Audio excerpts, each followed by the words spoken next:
Hello. నేను చందన. ఈరోజు మనం ఒక ముఖ్యమైన టాపిక్ మాట్లాడుకోబోతున్నాం. అదేంటంటే సహజంగా మన లైఫ్‌లో మనం ప్రతి స్టేజ్‌లో అన్ని వర్క్స్ మనమే చేసుకోలేకపోతాం. అలా చేసుకోలేకపోయినప్పుడు ఏంటంటే మనకి ఎక్స్‌టర్నల్‌గా కొంత సపోర్ట్ ఎవరినో ఒకళ్ళ నుంచి వస్తూ ఉంటుందనమాట. ఇలా వస్తున్న క్రమంలో ఒక్కొక్కసారి మన కొలీగ్స్ హెల్ప్ చేస్తారు. మన ఫ్రెండ్స్ హెల్ప్ చేస్తారు. లేదా ఫ్యామిలీ మెంబర్స్ హెల్ప్ చేస్తారు. ఇట్లా ఎవరో ఒకళ్ళ దగ్గర నుంచి హెల్ప్ వస్తున్నప్పుడు, ఆ హెల్పర్ ఎవరైతే ఉన్నారో, వాళ్ళు మనకు తెలియకుండానే మన లైఫ్ మీద కొంత అథారిటీ అనేది తీసుకుంటూ ఉంటారు. ఆ తీసుకునే క్రమంలో ఏమవుతుందంటే, వాళ్ళు ఒక్కొక్కసారి ఓవర్ స్టెప్‌గా బిహేవ్ చేయడము, లేదంటే మనల్ని కించపరిచేటట్టు మాట్లాడటము, ఏదో ఒకటి జరుగుతూ ఉంటుందనమాట. ఇలా జరిగినప్పుడేంటంటే, ఎవరైతే ఈ హెల్ప్ తీసుకున్నారో, అంటే పొందిన వ్యక్తి ఎవరైతే ఉన్నారో, వీళ్ళు నొచ్చుకుంటూ ఉంటారు. అరే! వాళ్ళు నాకు హెల్ప్ చేశారు కరెక్టే. అంతవరకు ఓకే. బట్ ఇలా నన్నేదో తక్కువ చేసి మాట్లాడాల్సిన అవసరం లేదు కదా! హెల్ప్ చేసినంత మాత్రాన నన్నేదో నేను చేతగాని వాడిని లేదా చేతకాని దాన్ని అన్నట్టు వీళ్ళు చూస్తే ఎలా అన్న ఇదిలో ఉంటారనమాట. సో, దీనివల్ల ఏంటంటే వాళ్ళు మానసికంగా స్ట్రగుల్ అవుతూ ఉంటారు. నేను హెల్ప్ తీసుకోకుండా ఉండాల్సిందా? అనవసరంగా తీసుకున్నాను. వీళ్ళు చేసిన సాయం నాకు రియల్‌గా కూడా ఒక్కొక్కసారి ఉపయోగపడుతుంది. ఒక్కొక్కసారి ఉపయోగపడకపోతుంది. బట్ స్టిల్ అక్కడ తీసుకున్నారు అన్న ఫీల్ ఏదైతే ఉందో అది ఉండిపోతుందనమాట. అలా ఉండిపోయినప్పుడేంటంటే, వీళ్ళు ఇప్పుడేంటి ఇదా పరిస్థితి, ఇలా లైఫ్ లాంగ్ వీళ్ళు కనిపించిన ప్రతిసారి నేను హెల్ప్ చేశాను, నేను హెల్ప్ చేశాను అని చెప్తూ ఉంటారు. వీళ్ళకేమో సరే చేస్తే చేశారు, ఇన్ని సార్లు ఎందుకు దాన్ని రివైండ్ చేస్తూ పొద్దుగూకులు గుర్తు చేస్తున్నారు అన్న ఫీల్ ఉంటుందనమాట. ఇలా ఉన్నప్పుడేంటంటే, హెల్ప్ పొందిన వాళ్ళు బాగా స్ట్రగుల్ అవుతూ ఉంటారు.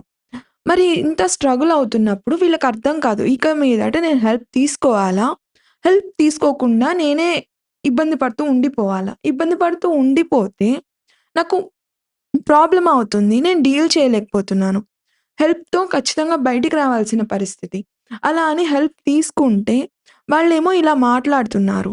ఇలా ఉన్నప్పుడేంటంటే వీళ్ళు బాగా యాంగ్జైటీకి, స్ట్రెస్‌కి గురవుతారనమాట. ఇలా స్ట్రగుల్ అవుతున్నప్పుడు వీళ్ళు ఫస్ట్ ఈ ఎవరైతే హెల్ప్ పొందారో వాళ్ళు తెలుసుకోవాల్సిన విషయం ఏంటంటే, మీరు మీకొక విషయం రాలేదు లేదా చేసేటప్పుడు కష్టం వచ్చింది.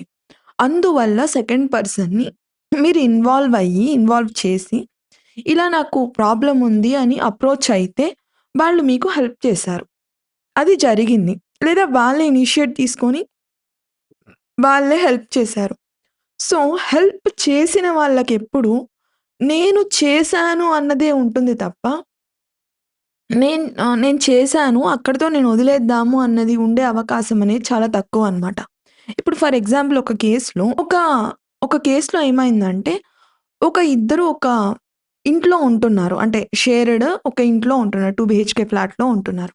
ఉంటున్న క్రమంలో ఏంటంటే, ఒకరోజు ఒకళ్ళు ఒక అమ్మాయికి ఎక్కువ వర్క్ ఉండడం వల్ల ఏంటంటే, రెండో అమ్మాయి రైస్ పెట్టడం చేసింది.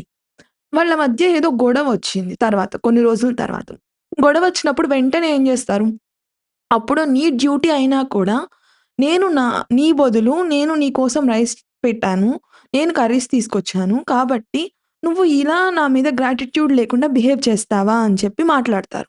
వెంటనే ఏమవుతుంది? వీళ్ళు ఫీల్ అవుతూ ఉంటారనమాట. నేను తను నార్మల్‌గా నా కోసం చేసిందనుకున్నాను. దాన్ని ఇప్పుడు తను పాయింట్ ఔట్ చేసి, ఇట్లా నన్ను బ్లేమ్ చేయడం కరెక్ట్ కాదు కదా! అని జెప్పి, ఈ ఎవరైతే మాట పడ్డవాళ్ళుంటారో వీళ్ళు క్వెషన్ చేస్తూ ఉంటారనమాట. ఇక్కడ తెలుసుకోవాల్సిందేంటంటే, మనం హెల్ప్ పొందినప్పుడు మనకెవరికైనా ఎలా ఉంటుంది? బావుంటుంది. మనకొకళ్ళు హెల్ప్ చేశారు. దానిలో నుండి ఈజీగా బయటికొచ్చేసాము అంటే, వెంటనే ఏమనిపిస్తుంది? హమ్మయ్య! నాకు ఒక ఇష్యూ సాల్వ్ అయింది. ఒక ప్రాబ్లమ్ నుండి నేను బయటపడ్డాను అన్న రిలాక్సేషన్ ఒస్తుందనమాట. బట్ తెలుసుకోవాల్సిన ఇష్యూ ఏంటంటే, ఎవరైతే మనకి హెల్ప్ చేస్తున్నారో, వాళ్ళు ఖచ్చితంగా ఏదో ఒక టైంలో మన పర్సనల్ లైఫ్‌ని లేదా చాయిసెస్ విషయంలో మన మీద అథారిటీ అనేది చూపిస్తారు. అంటే ఇంటెన్షనల్‌గా కాకపోయినా అన్‌ఇంటెన్షనల్‌గా అయినా కూడా వాళ్ళకి తెలియకుండానే నేనప్పుడు నీకు చేశాను. సో, నేను చేసే పొజిషన్‌లో ఉన్నాను. నువ్వు చేయించుకునే పొజిషన్‌లో ఉన్నావు. నీ మీద నాకు హై అథారిటీ ఉంది అన్న బిహేవియర్ వాళ్ళకి తెలియకుండానే వాళ్ళు కనబరుస్తూ ఉంటారనమాట. ఇలా ఉండడం వల్లేంటంటే, ఎవరైతే హెల్ప్ పొందుతున్నారో వాళ్ళు ఇబ్బంది పడుతూ ఉంటారు. ఇట్లా నాకు హెల్ప్ చేసి వెంటనే దాన్ని మళ్ళీ ఎస్టాబ్లిష్ చేసి నేను చేశాను 10 సార్లు చెప్పుకుంటున్నారు ఎందుకు అని. ఫస్ట్ అర్థం చేసుకోవాల్సిందేంటంటే, వాళ్ళు హెల్ప్ చేసే చెప్పుకుంటున్నారు. మీకు వద్దు అని అనిపించినప్పుడు ఎట్టి పరిస్థితుల్లో ఇంకొకళ్ళ హెల్ప్ తీసుకోకుండా ఉండడం ఎలా అనేది మనం అలవాటు చేసుకోవాలి. లేదా మనం ప్రాక్టీస్ ద్వారా నేర్చుకొని, మన స్కిల్స్ మనం పెంచుకొని, మనం ఇండిపెండెంట్‌గా తయారయ్యేలా మనం ట్రై చేయాలి తప్ప, వన్స్ మనం హెల్ప్ తీసుకున్న తర్వాత, వాళ్ళు మనల్ని దాన్ని ఎస్టాబ్లిష్ చేసి మాట అనొద్దు అని అనుకుంటే, మనం మానసికంగా సఫర్ అవుతాం తప్ప, ఎదుటి వాళ్ళని మనం చేయగలిగేదంటూ ఏమీ ఉండదు. ఎందుకంటే, వాళ్ళు ఆల్రెడీ చేశారు. వాళ్ళు ఆ టైంలో కన్సర్న్‌తో చేశారా? లేదంటే ఏదో తర్వాత అడ్వాంటేజ్ తీసుకోవచ్చు అనే ఇంటెన్షన్‌తో చేశారా? అనేది సెకండరీ ఇష్యూ అవుతుంది. బట్ హెల్ప్ మనం వాళ్ళ నుంచి కొంత పొందాము అన్నది వాస్తవం అన్నమాట. వన్స్ హెల్ప్ పొందాక అది కాదు అని మనము చెప్పలేము. వాళ్ళు ఒకవేళ అన్నా కూడా మనం భరించాల్సిన అవసరం అనేది మన మీద ఖచ్చితంగా ఉంటుంది.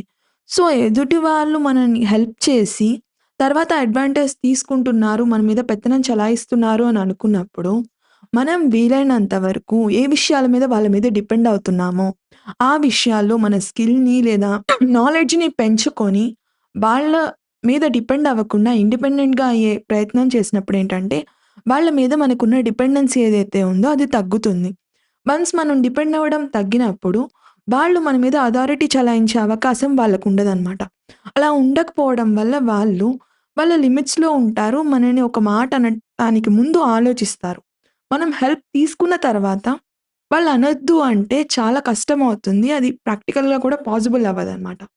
వాళ్ళు చేసినప్పుడు మనం తీసుకున్నాము. హెల్ప్ చేసినప్పుడు తీసుకున్నాము.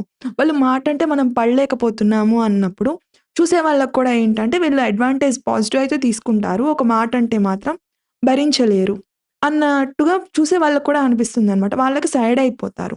సో, ఎవరన్నా మనల్ని హర్ట్ చేస్తున్నారు, ఒక మాట అంటున్నారు అనుకున్నప్పుడు, వీలైనంత వరకు వాళ్ళ మీద మనకున్న డిపెండెన్సీ ఏదైతే ఉంటుందో, అది తగ్గించుకొని వీలైనంత ఎక్కువ ఇండిపెండెంట్‌గా మన లైఫ్‌ని మనం డిజైన్ చేసుకున్నప్పుడు, హెల్పర్స్ ఎవరైతే ఉంటారో, ఇలా హెల్పర్‌గా ప్రొక్లైమ్ చేసుకుంటున్న వాళ్ళెవరైతే ఉంటారో, వాళ్ళ అథారిటీని మన మీద నుంచి మనం తీసేసే ఛాన్స్ మనకి దొరుకుతుంది. సో, వాళ్ళని మనం ఎలా డీల్ చేయాలి అనేది మనం పక్కన పెట్టేసి, మనం వీలైనంత వరకు వాళ్ళ మీద డిపెండ్ అవ్వకుండా ఎలా ఉండగలం అనే దాని మీద ఫోకస్ చేసినప్పుడేంటంటే, దీనికి బెటర్ సొల్యూషన్ అనేది దొరుకుతుంది. Thank you for watching.